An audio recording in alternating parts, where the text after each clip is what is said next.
In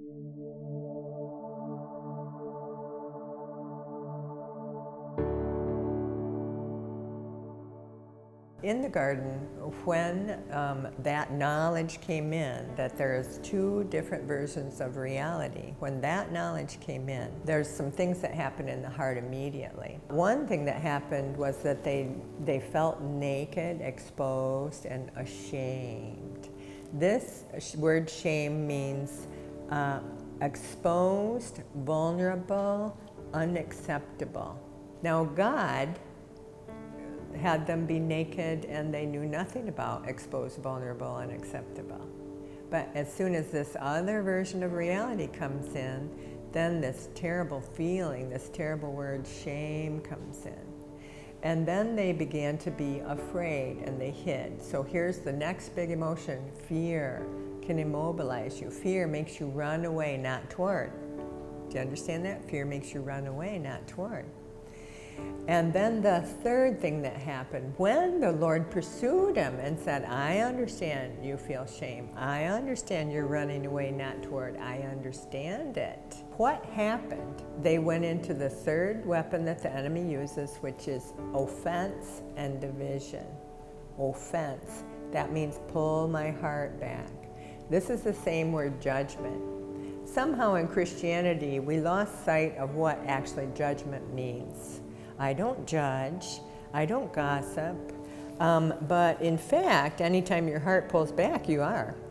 That is judgment, because you're saying, ooh, you're not my friend, you're my enemy, ooh, I'm not safe with you, ooh, you deserve my rejection, ooh, I pull back.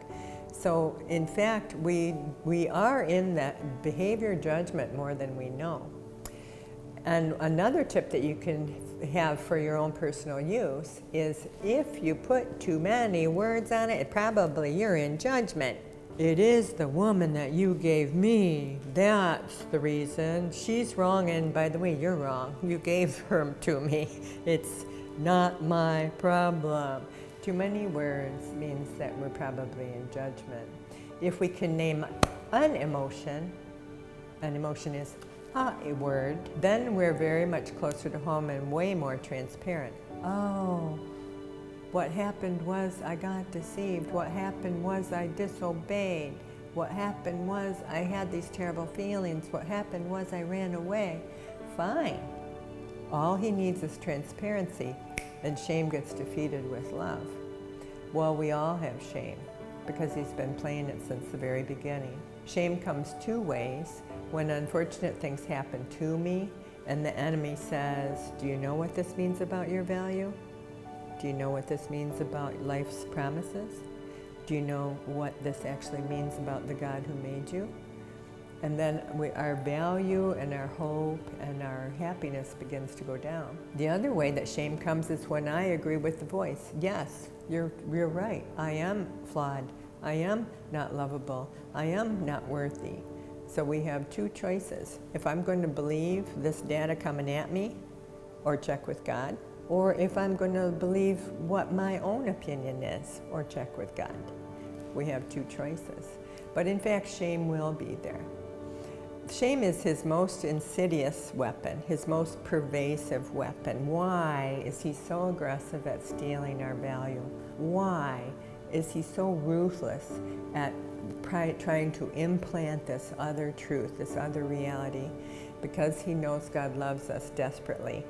And if he can draw us away from God, he draws us into his camp. And that's where he can torment us. So tormented that we'll never turn back to God. But this is a ploy. If we know this, we have an option now. The other reason why is Satan trying to get us offended is because these people are our blessing. They're not our enemy. We have an enemy. These are our blessing. So Satan wants to divide what was actually meant to be our big gift. Why is Satan trying to cause our heart to be full of fear? Because the future holds my promise, my destiny, my enthusiasm, my carpe diem. And if he can steal my ability to believe that there is a good God, a God who loves me, a God who blesses, and a God who gave me this thing, this creative internal direction where I can co-create with him, he can keep me immobilized and I'll never get into my own personal promised land. I keep rehearsing these indictments, probably not going to happen. Probably life's not good, probably God's not good, probably I don't deserve, probably these people are not going to help me, probably these people are going to hurt me. And we fall for it over and over and over again. Like he's playing a poker game with us and he keeps laying all the perfect cards. We have an opportunity now. We have an opportunity. It's called the purification process onto holiness, into the image and likeness of Christ. So we'll get it. He knows the end of the story.